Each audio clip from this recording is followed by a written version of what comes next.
Assalamualaikum warahmatullahi wabarakatuh. Waalaikumsalam warahmatullahi wabarakatuh. Bismillahirrahmanirrahim. Alhamdulillahi rabbil alamin. Wassalatu wassalamu ala sayyidil anbiya'i wal mursalin wa ala alihi wa sahbihi ajma'in. La haula wa la quwwata illa billahil aliyyil azim. Alhamdulillah pada kesempatan malam hari ini kita dapat berjumpa kembali untuk mengikuti pengajian fikih mazhab Syafi'i, yaitu At-Tadhib fi Adillati Matnil Ghaya wa Taqrib. Ini buku yang ditulis oleh siapa? Dr. Mustafa Dib Al-Bugha, ya, beliau dari Suriah. Ya. Kita lanjutkan pengajian kita. Marilah kita buka pengajian kita dengan baca surat Al-Fatihah. Kita hadiahkan khusus kepada penulis dan para guru kita dan para ulama secara keseluruhan, orang tua kita. Mudah-mudahan kita semuanya mendapatkan keberkahan dan rahmat dari Allah Subhanahu wa taala dan mendapatkan ilmu yang bermanfaat. Ala al-diniyah wa salihah. Al-Fatihah. A'udzubillahi minasyaitonir rajim. Bismillahirrahmanirrahim. Alhamdulillahirabbil alamin. Arrahmanir rahim. Maliki yaumiddin. Iyyaka na'budu wa iyyaka nasta'in. Ihdinas siratal mustaqim. Shiratal ladzina an'amta 'alaihim ghairil maghdubi 'alaihim waladdallin. Amin. Malam ini merupakan pertemuan yang kedua. Suara saya jelas ya? Alhamdulillah jelas, Ustaz. Jelas. Kita masuk pada pertemuan yang kedua dan kita membahas tentang kitab At-Tadhib fi Adillati Matnil Ghaya wa Taqrib. Akan saya buka langsung, saya share. Sebentar. Ya, ini. Ya, sekedar informasi ya sebelum masuk. Ini ada iklan. Ini rumah baca ini .id, ini web yang saya kelola secara pribadi, belum menggunakan. Ya, kalau mau baca-baca nanti ini ada edukasi, kajian, kisah, parenting, edukasi, ya, resensi buku, sastra. Ya, silakan nanti. Ini baru Januari ya, sekedar iklan ya. Siap, Ustaz. Bisa baca-baca. Sastra juga ada. Oke, ini saya masuk langsung saja di buku. Oke, iklannya cukup ya. Siap. Ini kita masuk pada pertemuan yang kedua. Pada pertemuan yang lalu kita membahas pembukaan dari penulis itu At-Tadhib sendiri dari Dr. Mustafa Dib Al-Bugha, dan juga muqaddimah dari penulis kitab At-Taqrib, ya, kitab Taqrib, ya, Matan Ghaya wa Taqrib atau Matan Abi Syuja'. Itu aslinya itu buku ini ditulis oleh Abu Syuja', yaitu namanya Taqrib. Kemudian diberikan ada satu kitab, ya, membahas tentang dalil-dalil kitab Matan Ghaya wa Taqrib atau Taqrib itu, ya, ditulis oleh namanya tadi Dr. Mustafa Dib Al-Bugha. Jadi ada dua orang pengarang dalam satu buku ini, ya. Penulis kitab matan aslinya dan penulis kitab dalil-dalil atau syarahnya, gitu ya. Dan kita juga telah membahas tentang macam-macam air, ya. Kita juga telah membahas tentang macam-macam Air suci. Macam-macam air, yang kemudian macam-macam air, jenis-jenis air yang terdiri dari suci mensucikan, kemudian mutlak, ya, suci mensucikan mutlak, kemudian suci mensucikan tetapi makruh, kemudian yang ketiga air suci tapi tidak mensucikan, dan yang terakhir itu air yang air yang berikutnya itu air yang mustakmal. Air mustakmal itu termasuk air yang suci tapi tidak mensucikan, dan yang terakhir itu air najis, gitu ya. Jadi terbagi empat. Yang pertama air yang mutlak, air suci mensucikan secara mutlak. Yang kedua air suci mensucikan tapi makruh. Yang ketiga air suci tapi tidak bisa buat mensucikan, dan air yang keempat yaitu air yang najis. Ya.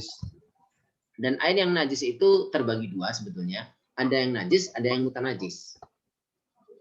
Ya, kalau najis itu berarti barangnya memang najis. Dari sananya sudah najis. Contohnya air itu kotoran, ya, maksudnya air kencing itu, ya. Yeah. Nah, seperti air mandi gitu ya, air kencing. Tapi ada yang air mutanajis. Air mutanajis itu air yang kurang dari 2 pola yang terkena najis. Itu namanya air mutanajis. Sehingga air yang tercampur dengan itu sehingga menjadi najis. Namanya air mutanajis. Mutanajis itu air yang aslinya suci, tapi karena terkena barang najis sehingga mengubah sifat-sifatnya maka menjadi najis. Itu namanya air mutanajis. Nanti agak berbeda dengan najis. Meskipun endingnya atau hasilnya sama-sama najis, tetapi prosesnya berbeda. Oke ya. Pada kesempatan kali ini kita membahas tentang teman saya yang bergabung. Gimana? Teman saya yang bergabung, Ustaz. Oh, mangga, Kang Rizal ya. Iya. Kang Rizal, silakan Kang Rizal. Kita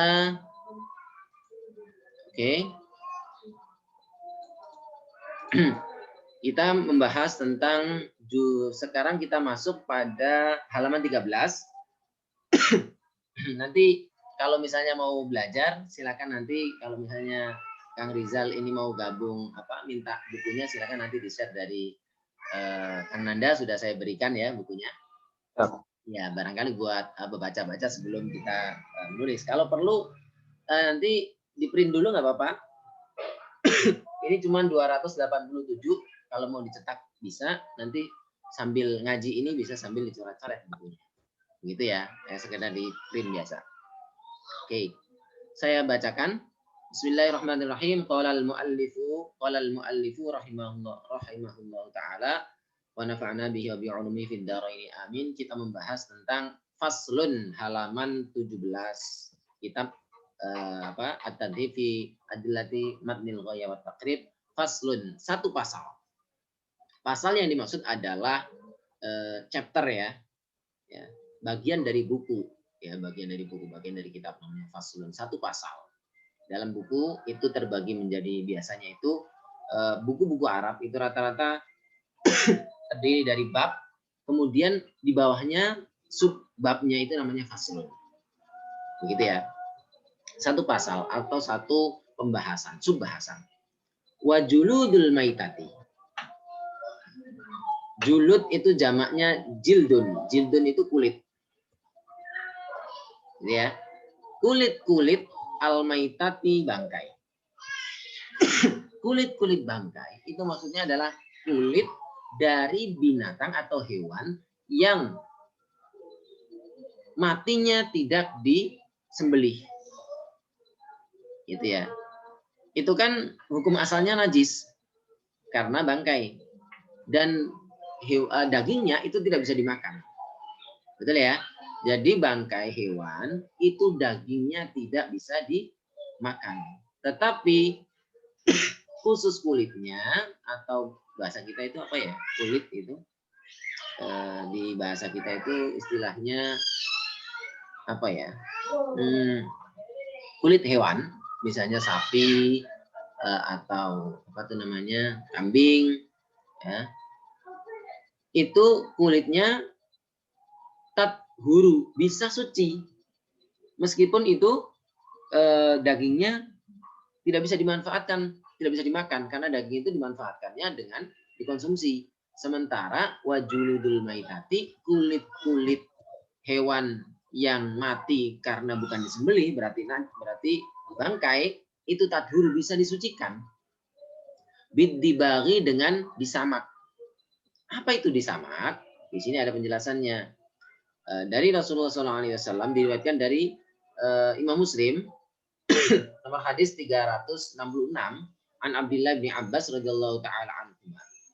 Bahwasanya beliau, Abdullah bin Abbas, sahabat Nabi radhiyallahu taala anhu, pernah berkata, sami'tu, aku pernah mendengar Rasulullah SAW yaqulu, bersabda, idza dubigha, jika telah disamak, al-ihabu, ihab itu kulit, ya, kulit binatang, faqad tahura, maka telah suci. Apa itu dubigha? Dubigha itu maksudnya adalah uzilat fuduluhu wa warutu batuhu allati yufsiduhu baqauha. Yang dimaksud dengan daburun yaitu uzilat, dibuang. fuduluhu, barang-barang lebih yang bukan kulit. Jadi seperti apa ya, gaji atau Lemak ya. lemak-lemaknya, ya fudul itu yang bukan bagian dari kulit aslinya, gitu ya. Warutubatuh, dan bagian-bagian yang basah dari kulit. Kalau kulit kan aslinya memang kering, gitu ya.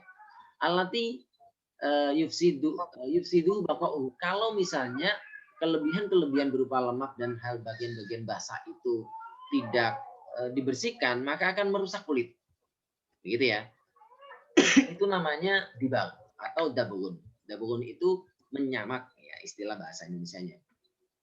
Bihaitsu lau naqa'u fil ma'i, di mana kalau kita letakkan ya di air, ba'da dzalik lam ya'ud ilaihi an-natin. Jika sudah dibersihkan semuanya, bagian-bagian basah dan bagian lemaknya itu, kemudian kita taruh kulit itu di air, maka meskipun dimasukkan dalam air yang basah itu, maka tidak bau, gitu ya. Nah, ini kalau sudah disamak. Ya. Artinya apa? Kalau sudah disamak, maka suci. Gitu. Nah, dalam mazhab Syafi'i, meskipun itu ya, yang dibahas tadi kan kulit hewan yang bangkai. Ya. Kalau hewan bangkai saja itu bisa disucikan kulitnya itu dengan disamak, apalagi yang bukan bangkai. Begitu ya. Jadi artinya tidak ada pembahasan lagi soal kulit hewan yang habis disembelih dengan cara yang tepat, ya itu jelas bukan jelas bukan bangkai, maka kulitnya bisa bersihkan, disucikan dengan tadi dibang, dengan disamak. Ya.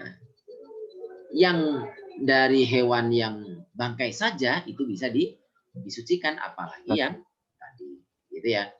Tetapi bagaimana dengan hewan yang aslinya najis, seperti hewan anjing sama hewan babi, hukumnya bagaimana? Di sini illa jildal kalbi wal khinzir. Ya. Kecuali meskipun itu hewan babi maupun illa, kecuali jildal kalbi, kulit anjing, wal khinziri, dan kulit babi. Meskipun itu disamak berulang kali, meskipun itu disembelih bukan bangkai, kulit kedua hewan ini tetap najis. Apa? Bukan karena keharaman memakan kalb dan khinzir, tetapi karena kedua hewan ini memang najis. Gitu ya. Wa ma tawallada minhuma, dan apapun yang bersumber, yang lahir, yang dihasilkan dari al-kalb wal khinzir. Jadi apapun, baik itu kulitnya, bulunya, dagingnya, tulangnya, ya, lidahnya, dan apapun yang menjadi bagian dari anggota tubuh anjing dan babi itu tidak bisa disucikan. Au min ahadima, atau salah satu dari keduanya, gitu ya. Termasuk begini maksudnya, anaknya anjing, anaknya babi, maupun au min ahadima, ya maksudnya ini adalah gabungan antara misalnya anjing dan babi dikawinkan, hasilnya hewan itu tetap sama. Begitu ya. Wa'admul maitati, pembahasan yang kedua ya. Pembahasan tadi yang pertama adalah kulit bangkai dari hewan yang suci aslinya, kemudian matinya bangkai, tidak disembelih secara syar'i, ya, tidak sesuai dengan ketentuan fikih. Itu bagaimana? Hukumnya bisa disucikan, kecuali hewan yang najis asalnya, gitu ya. Begitu juga najis juga hewan, ya, yang tidak bisa disucikan dengan samak, itu bagian dari yang yang terlahir maupun anggota tubuh daripada kalb wal khinzir. Bukan hanya kulitnya, tapi semua anggota tubuh dari anjing maupun babi. Pembahasan yang kedua, wa'admul maitati. Adapun terkait dengan tulang bangkai, tulangnya ya, kalau yang pertama pembahasan tentang kulit, itu ada pembahasan lain. Dan ini pembahasan kedua adalah tulang bangkai, tulang hewan yang telah menjadi bangkai, wa sya'ruha, dan rambutnya, bulunya, najisun, najis. Ya. Kalau kulit itu bisa disucikan dengan disamak, adapun tulang dan rambutnya najisun, najis. Gitu ya, hukumnya berbeda. Illal adami, kecuali rambut dan tulang anak Adam. Maksudnya ketika mati, ya, itu rambut itu tidak najis, gitu ya. Sehingga ketika kena kita tidak perlu dibersihkan atau disucikan. Tapi kalau kita kena rambut bangkai hewan, maka perlu disucikan, perlu disiram. Itu meskipun sama-sama kering ya, artinya memang tersentuh gitu ya, baik dibersihkan. Apalagi wa'admul maita, apalagi ini tulang bangkai yang biasanya masih basah misalnya, maka di situ lebih lama. Di sini ada penjelasan terkait nomor 3, ini ada penjelasan li anna kullan minhuma najisun halatal hayat. Mengapa tadi masalah babi sama anjing itu dianggap najis? Karena kullan minha, bagian dari ya setiap daripada anjing maupun babi itu najisun halal hayati ketika masih hidup. Fala yathur ya juz'uhu, maka tidak bisa suci juz'uhu, bagian dari masing-masing dari anjing maupun babi ba'dal mamati, ketika mati, min babin aula, ya, apalagi begitu ya. Kalau dalam kondisi hidupnya saja itu najis, bagaimana kalau dalam kondisi mati jadi bangkai, gitu ya. Maka tentu lebih parah lagi. Adapun dalil terkait dengan najisnya bangkai secara keseluruhan berdasarkan firman Allah Subhanahu wa taala, hurrimat 'alaikumul maitah, diharamkan atas kalian al maitatu, bangkai. Wal maitah, yang dimaksud dengan bangkai maitah, kullu hayawanin, setiap hewan. Zalat, hilang, hayatuhu, kehidupannya, bi ghairi dabhin syar'iyyin, tanpa menggunakan penyembelihan yang sesuai dengan ketentuan syariat. Fa yadkhul fihi, lantas masuk di dalamnya, ma la yukalu lahmuhu, ya, hewan yang tidak dapat dimakan, idza dubiha, ketika disembelih, kal himari, seperti keledai. Wa ma yukalu lahmuhu, ya, dan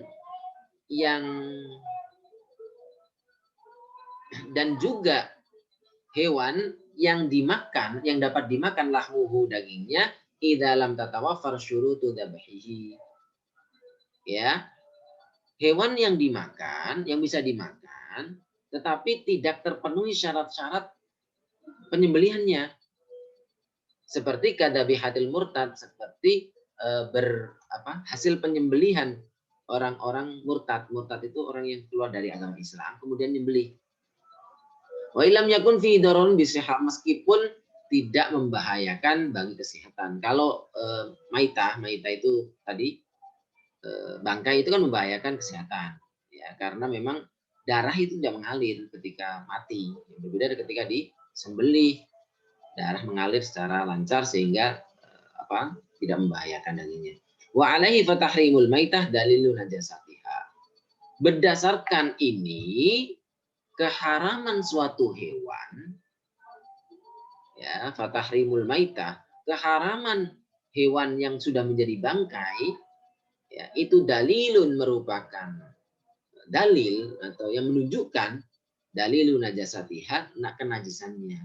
Artinya apa? Semua hewan yang diharamkan itu adalah menunjukkan kenajisannya. Gitu ya. Li'anna tahrima ma la darara fihi wa la hurmata lahu dalilu najasatihi.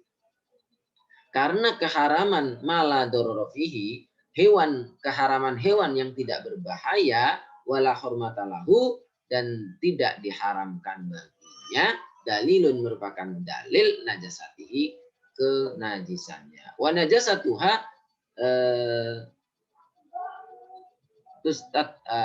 apa ini? Tustatba'u najasatu adzaiha.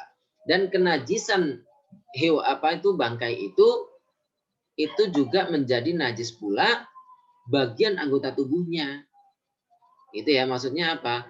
Kalau memang hewannya dianggap najis, maka seluruh anggota tubuh najis hewan itu maka menjadi najis semua. Gitu ya. Wa amal adami, adapun mayat manusia, fala tanjusu maitatuhu, maka tidak najis. Wakadzalika jauh, begitu juga anggota tubuh manusia.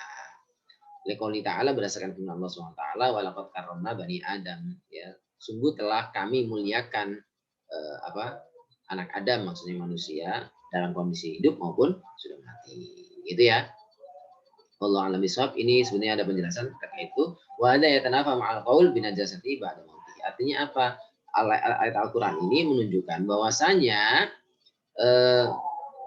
meskipun manusia sudah meninggal itu tidak najis. Ya, kita menyentuh kulitnya tidak menjadikan kulit kita najis. Ya, wa haram tanawulu lahmuhu li hurmatihi ay karomatihi. Jadi diharamkan pula, ini memang agak nyeleneh ya pembahasan ini karena sudah jelas, tapi perlu dijelaskan ya. Karena memang di sini wa haruma tanawulu lahmihi, dan diharamkan makan daging manusia. Ini meskipun aslinya nggak lazim dibahas, tapi memang haram gitu ya. Dihormati karena memang dimuliakan ya. Ai karomatihi, maksudnya adalah dimuliakan semua anggota tubuh manusia, sehingga tidak diperbolehkan memakan secuil pun daripada anggota tubuh manusia. Kita lanjutkan. Faslun, pembahasan berikutnya, satu pasal yang lain. Wala yajuzu. Ini pembahasan tentang wadah. Wala yajuzu, dan tidak boleh. Berarti bisa jadi haram. Kalau tidak boleh itu ada dua macam hukum itu. Jadi hukum itu kan ada 5. Dalam fikih hukum itu ada 5. Yang pertama itu mubah, boleh. Yang kedua itu hukumnya adalah sunnah atau mustahab, dianjurkan. Yang ketiga hukumnya itu makruh, tidak dianjurkan atau tidak disukai. Ya. Yang keempat namanya haram. Ya. Haram itu dilarang, terlarang. Yang terakhir namanya wajib. Wajib itu harus, gitu ya. Nah, kalau berupa larangan itu ada kalanya 2. Ada kalanya makruh, ada kalanya haram. Nah, wala yajuzu, dan tidak boleh, maka di sini bisa jadi haram, bisa jadi makruh. Gitu ya. Nanti dijelaskan apakah haram ataukah makruh setelah ini. Wala yajuzu, dan tidak boleh. Isti'malu, menggunakan awanid dahabi, wadah-wadah dari yang terbuat dari emas. Ya. Tidak diperbolehkan menggunakan wadah dari emas. Ya, wadah itu bisa berupa piring, bisa berupa ember ya untuk makan, ya, nampan gitu ya. Wal fiddati, dan dari perak. Ya. Jadi ini dalam mazhab Syafi'i dilarang. Gitu ya. Ini sini wala yajuzu, kebanyakan ini maksudnya adalah haram ya. Gitu ya. Karena setiap larangan itu artinya haram, kecuali nanti menunjukkan korina ada hal yang menunjukkan bahwasanya itu tidak haram tetapi menjadi makruh misalnya. Karena ada hal-hal yang lain. Oke, ini ada pembahasan terkait dengan dalilnya. Apa dalilnya? Ketika ditanya, kok bisa menggunakan wadah dari emas dan perak kok dilarang? Mengapa? Berdasarkan yang pertama, rawal Bukhari, ada hadis yang diriwayatkan oleh Imam Bukhari, nomor hadis di kitab Sahih Bukharinya, di Al-Jami'us Sahih, itu nomor hadis 5.000 ya, 5.110. Dan di hadis Imam Muslim di Sahih Muslim nomor hadis 2067 diriwayatkan dari An Hudzaifah bin Al-Yaman, dari Hudzaifah Al-Yamani, beliau itu sahabat Nabi radhiyallahu taala anhu, semoga Allah meridhai Hudzaifah.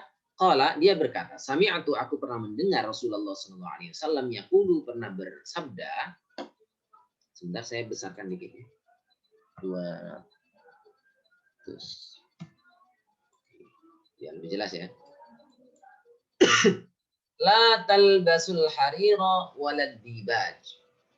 La talbasu, janganlah kalian memakai pakaian al-hariro dari bahan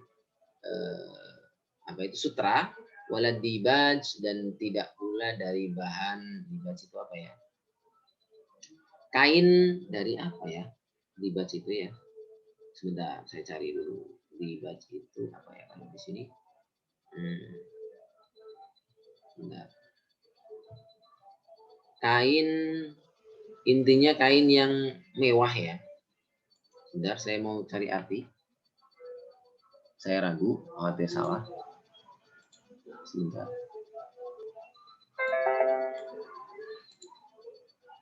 Sebentar.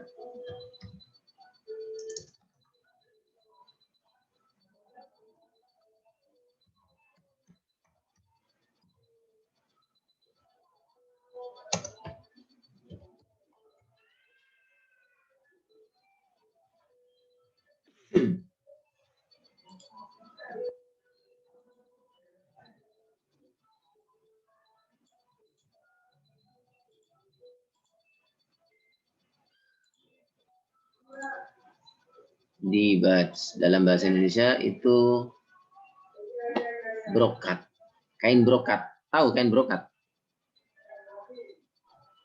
Pernah dengar, Ustaz? Apa? Pernah dengar kain brokat. Dibaj itu kain brokat. Nih, saya kasih gambarnya ya biar enak ya. Nih contoh kain dibaj, kain brokat gitu ya namanya.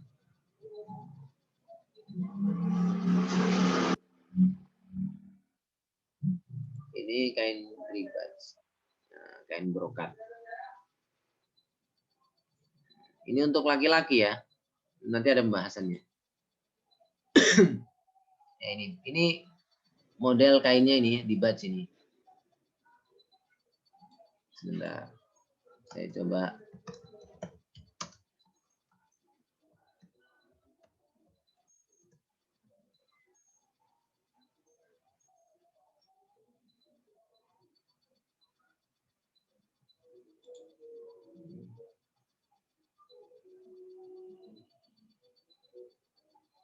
Sutra juga kalau ini. Jadi jenis sutra. Kalau di sini dibaj itu juga bagian dari sutra. Jadi jenis sutra. Ya, cuman wallah alam modelnya bagaimana ini. Secara coba saya lihat. Di sini kain dibaj itu ini ada dari penjelasan ulat sutra. Ya. Sutra jenis. Jadi memang intinya dibaj itu bagian dari sutra juga ya gitu ya. Salah satu dari jenis sutra. Al-harir itu juga sutra. Wala tashrabu, dan janganlah kalian minum fi aniyatidz dzahabi, dari wadah ad-dzahabi itu dari emas, wal fiddati, dan perak. Wala takulu, dan janganlah kalian makan fi sihafiha, ya. Fi sihafiha itu maksudnya adalah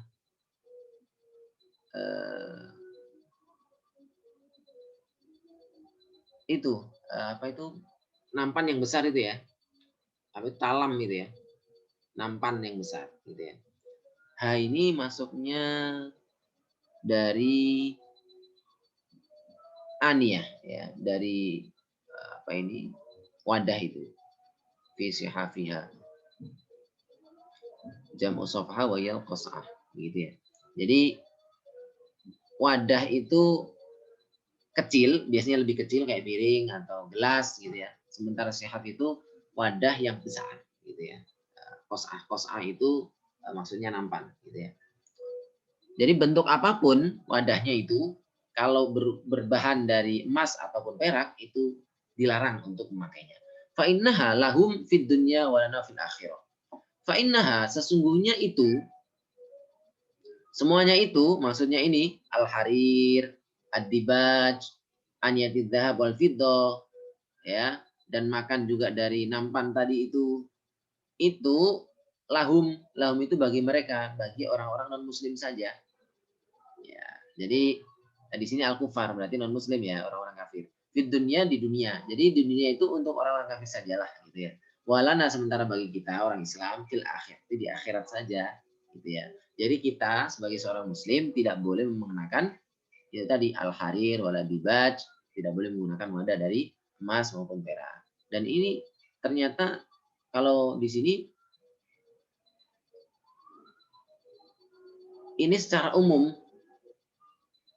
ya, tidak hanya untuk laki-laki saja tapi untuk perempuan juga diharamkan.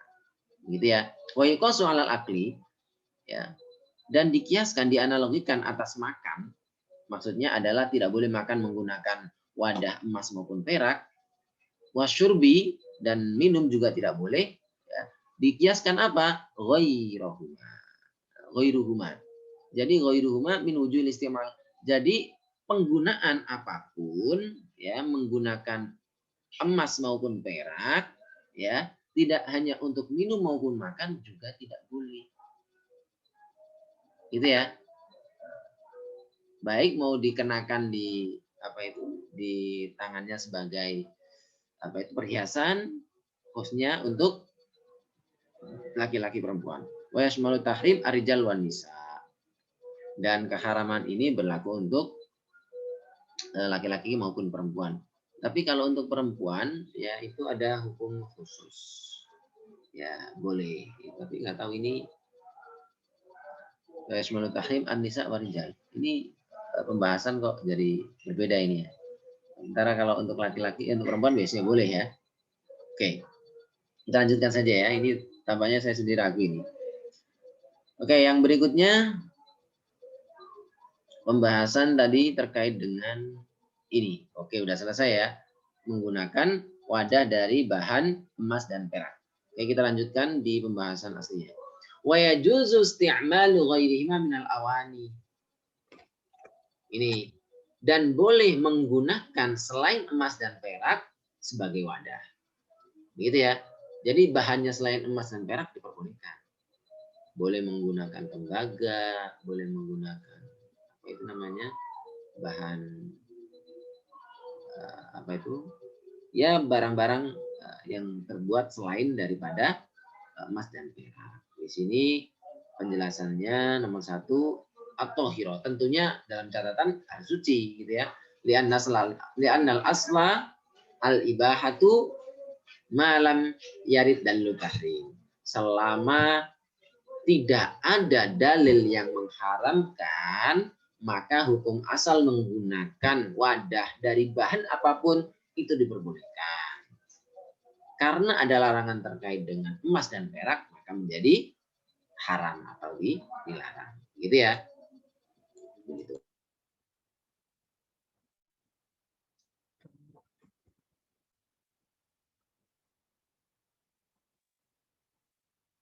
Izin Ustaz ke mute.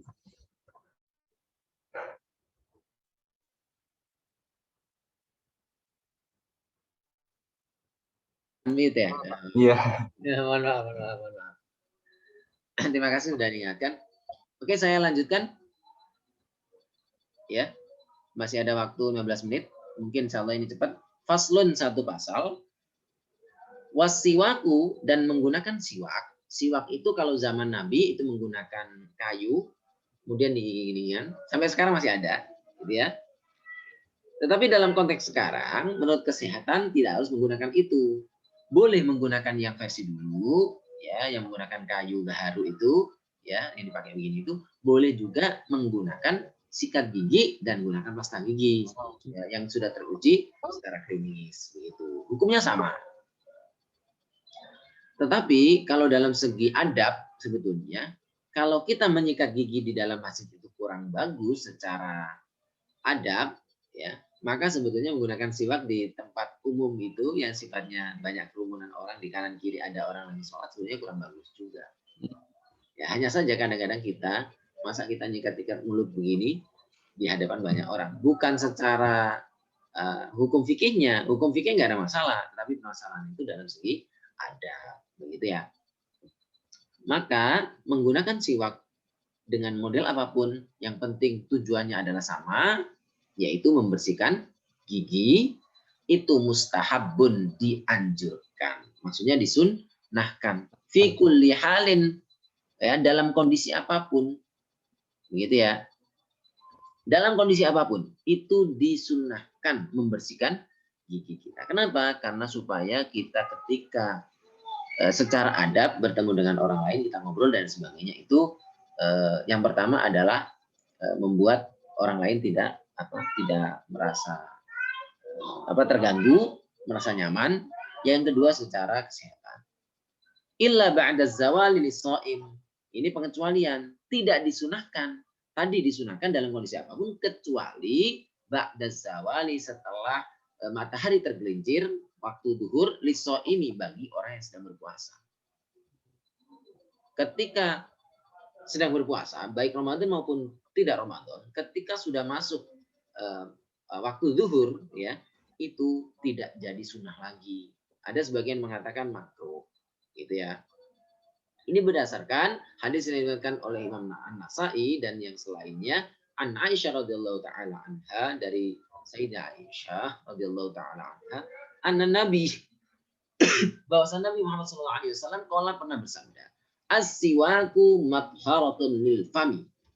Siwak itu dapat mensucikan, ya, dapat membersihkan mulut.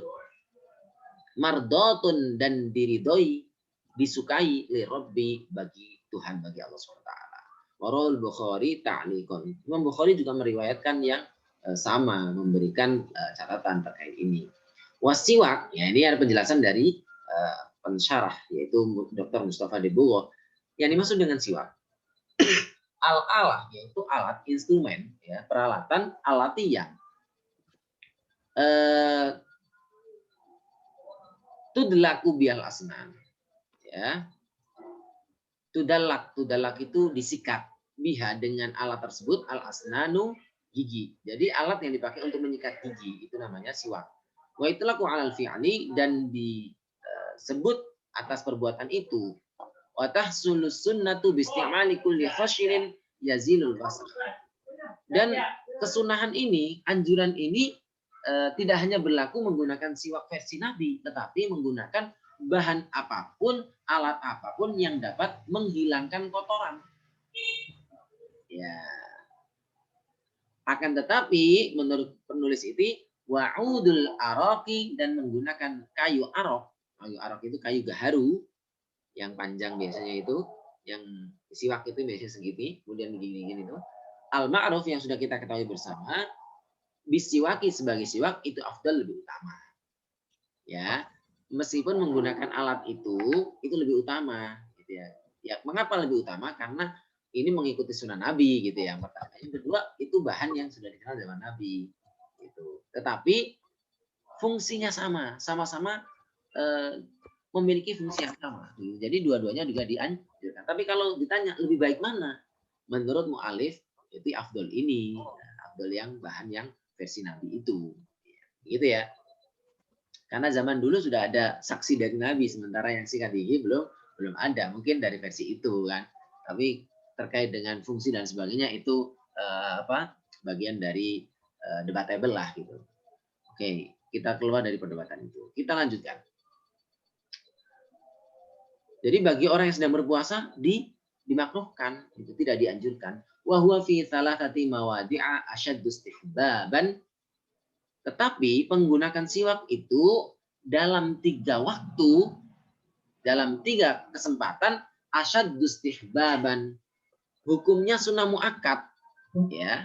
Kalau yang tadi itu dalam kondisi apapun itu hukumnya sunnah, sementara dalam 3 kondisi, dalam 3 waktu itu lebih diutamakan lagi, dalam arti adalah sunnah muakkad. Kapan itu? Waktu 3, inda taghayyuril fami min azmin wa ghairihi. Ketika mulut itu mengalami perubahan min azmin, apa itu azmin? Di sini ada keterangannya. Al-azm itu as-sukut tawil. Ketika kita diam lama. Gitu ya. Ketika diam lama, tidak berbicara, ya, tidak ada aktivitas mulut berbicara, itu apa? Itu akan mulut itu akan kering dan bau. Maka kita mulai bersiwak lagi. Kita lanjutkan. Waghiri maupun alasannya yang lain, ya banyak lah. Pokoknya yang penting mulut itu sudah tidak sedap lagi, maka itu dianjurkan. Yang kedua, wa indal qiyam minan naum. Ketika bangun tidur, gitu ya. Bangun tidur itu sangat dianjurkan. Gitu, nomor 5. Ini ada keterangan mengapa siwak itu dianjurkan. Ada dalilnya, yaitu berdasarkan hadis diriwayatkan Imam Bukhari dan Imam Muslim dari sahabat Abu Hurairah radhiyallahu taala anhu dari Nabi Shallallahu alaihi wasallam bahwasanya beliau Rasulullah SAW pernah bersabda. Apa hadis yang disampaikan oleh Nabi? La khulufu famis shaimi. Sesungguhnya aroma mulut orang yang sedang berpuasa atyabu lebih utama. Ini nomor 3, ini penjelasan tentang bagi orang yang berpuasa tadi ya. Ya, mengapa kok bagi orang yang berpuasa tidak disunahkan untuk bersikat gigi? Nah, kenapa? Ini karena mulut orang berpuasa itu atyabu lebih wangi indallahi di sisi Allah min rihil miski daripada aroma misik. Misik itu minyak kasturi. Wa khuluf taghyir raihatil fam. Maksudnya adalah yang dimaksud dengan khuluf itu perubahan aroma mulut. Ya, dari yang tidak berbau menjadi bau. Wala yahsul ghaliban lisaimi illa ba'da zawal. Dan kondisi perubahan aroma mulut ini biasanya tidak berubah kecuali setelah sudah panas siang mentari, terik mentari. Wastimalu siwak yudhibuhu walidzalika karuha atau kuriha. Sementara menggunakan siwak pada siang hari itu dapat menghilangkan perubahan aroma di mulut. Sementara Allah SWT itu menyukai aroma mulut orang yang berpuasa. Walidzalika kuriha. Oleh karena itu dimakruhkan. Dan ini satu penafsiran. Ya. Ada yang mengatakan ini maksudnya bukan di dunia, tapi kalau versi ini di dunia juga tidak dibolehkan. Kenapa? Karena alasannya Allah SWT itu menyukai aroma mulut orang yang sedang berpuasa. Ketika berpuasa itu meskipun aromanya tidak sedap, itu juga Allah menyukai.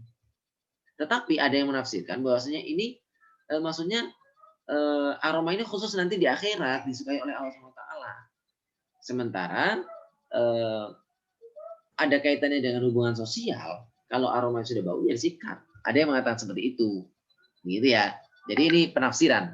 Ini kan penjelasannya, penjelasan bukan hadis inti hadis, tetapi ini adalah penafsiran dari hadis, begitu ya. Sementara teks hadis ini adalah sifatnya umum, bisa dimaknai di dunia, bisa dimaknai di akhirat, bisa dimaknai secara hakikat, bisa dimaknai secara majas, begitu ya, atau hiperbolanya. Kita lanjutkan.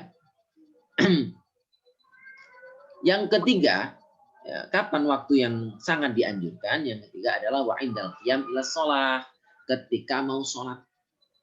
Jadi yang pertama itu ketika ada perubahan aroma mulut, yang kedua itu ketika bangun tidur, dan yang ketiga mau sholat. Ini ada penjelasan dari ini wakadzalika indal wudu, ketika mau wudu juga, gitu ya. Ini ada satu hadis dari Imam Al-Bukhari dan Imam Muslim, dan juga selain Imam Bukhari dan Muslim, an Abi Hurairah, dari Abu Hurairah, an Nabi sallallahu alaihi wasallam qala, Nabi Muhammad sallallahu alaihi wasallam pernah bersabda, laula an asyqa ala ummati, seandainya aku tidak ingin memberatkan atas umatku, la amartuhum, sungguh aku akan memerintahkan kepada umatku itu bisiwaki, untuk melaksanakan sikat gigi inda kulli sholatin, setiap sholat. Jadi ini perintahnya sangat kuat, artinya sunnah muakkad meskipun tidak sampai wajib. Jadi Nabi Muhammad SAW itu sangat menyarankan, bukan hanya menyarankan, tapi sangat menyarankan, seandainya aku tidak ingin memberatkan umatku untuk melakukan sesuatu, ya saya khawatir memberatkan. Kalau tidak khawatir memberatkan, sungguh aku akan memerintahkan mereka untuk sikat gigi sebelum melaksanakan sholat. Hampir diwajibkan, begitu ya. Ada juga dalam riwayat lain, la amartum bisiwaki ma'akul wudu'in. Sungguh aku akan memerintahkan pada mereka untuk bersiwak ketika berwudu. Sementara la amartum amru ijab, wa ada dalil istihbab al-mu'akkad. Jadi di sini hukumnya sunnah mu'akkad. Sunnah yang sangat dianjurkan. Ini sebetulnya alasannya dua. Tapi yang lebih kuat itu alasan secara sosial. Begitu. Maka ketika kita mau sholat berjamaah khususnya, kenapa? Sholat yang pertama itu kan kita berhubungan ketika sholat sendirian, itu kan hubungannya dengan Allah, gitu ya. Secara fikih, secara vertikal kita hanya kepada Allah. Tapi kalau kita sholat berjamaah, itu kan hubungannya dengan sesama manusia, karena di situ kita akan berkumpul dengan sesama manusia, maka disunahkan untuk berwangi-wangian, gitu kan? Mandi dulu. Makanya kalau pulang kantor atau pulang kerja yang sifatnya kita aroma tubuh kurang enak, kurang sedap, maka itu sebenarnya tidak dianjurkan untuk sholat berjamaah. Boleh meninggalkan sholat berjamaah. Ya, ketika pulang kemudian kita mau jamaah, tetapi badan kita masih kotor, masih belum, ya meskipun suci, tetapi masih beraroma kurang sedap, maka di situ lebih baik kita tidak berjamaah, kita mandi dulu. Kalau masih ada kesempatan untuk sholat berjamaah bagus, tapi kalau nggak ada kesempatan ya kita lebih baik mandi dulu. Karena apa? Mengganggu orang yang di sekitar kita. Dari bau ketek kita yang nggak sedap, itu kan mengganggu, ya.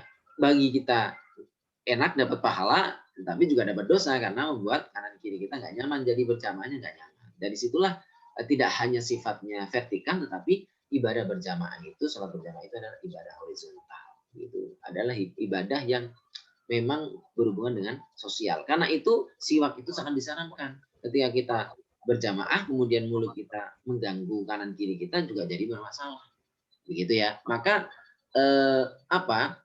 ada satu larangan dari Nabi Muhammad SAW terkait orang yang makan itu asaum wal basol.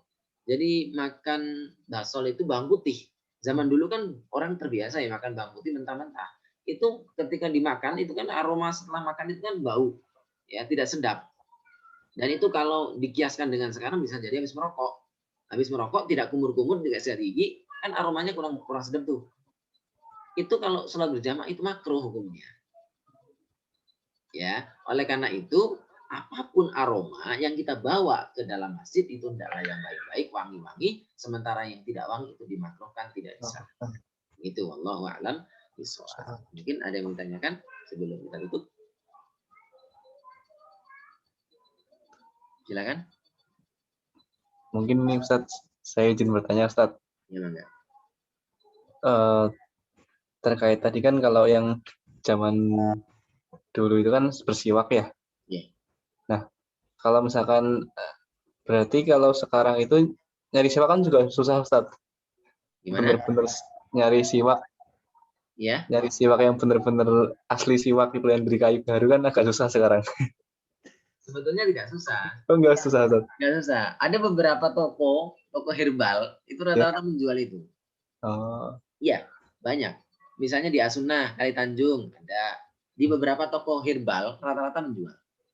Dan itu sebetulnya banyak. Kita misalnya di daerah yang toko-toko haji yang menjual kurma biasanya juga jual itu. Sebetulnya nggak sulit sebetulnya. Nah, banyak produsen-produsen yang membuat itu. Tapi ya itu tadi sebetulnya kalau dalam segi mencari, kalau kita kenal bisa. Ya. Atau mungkin Tapi, pertanyaan lain? tapi yang mau saya tanyakan nih Ustaz, bisa disamakan nggak sih Ustaz kalau sikat gigi itu sama dengan bersiwak tadi? Misalkan kan kalau 3 waktu yang sunah muakkad buat bersiwak kan ada 3 tadi.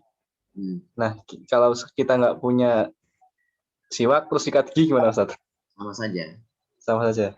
Memiliki fungsi yang sama. Jadi hukumnya sama. Nah, jadi dalam waktu 3 yang sangat dianjurkan tadi maupun di waktu yang lain, menggunakan selain siwak itu berarti menggunakan sikat gigi dengan pasta gigi yang ada, itu sebenarnya nggak ada masalah gitu ya. Ya, gitu. Tetapi kalau merek ya nanti orang kan pasti urusan dagang ya. Kaitannya dengan masalah bisnis lagi ya. Tapi sebetulnya nggak ada masalah. Ya, sama saja dikiaskan, disamakan. Dikiaskan. Karena zaman sudah berubah. Gitu. Tapi ya gitu, menurut penulis pensyarah ini lebih utama itu hanya sekedar ya pilihan ya menurut mu'allif gitu ya. Tapi bisa jadi menurut yang lain bisa sama saja gitu ya. Tergantung mana ketemunya. Iya. Ya, kayak kita misalnya mau buka puasa. Itu kan yang menurut sunnah yang bagus kan zaman itu kan adanya kurma. Zaman Nabi, karena Nabi kebanyakan di situ mau kurma. Nah, makanan yang paling dekat di situ kurma, dan kurma itu kandungannya juga sangat luar biasa. Nah, bagaimana kalau tidak ada kurma?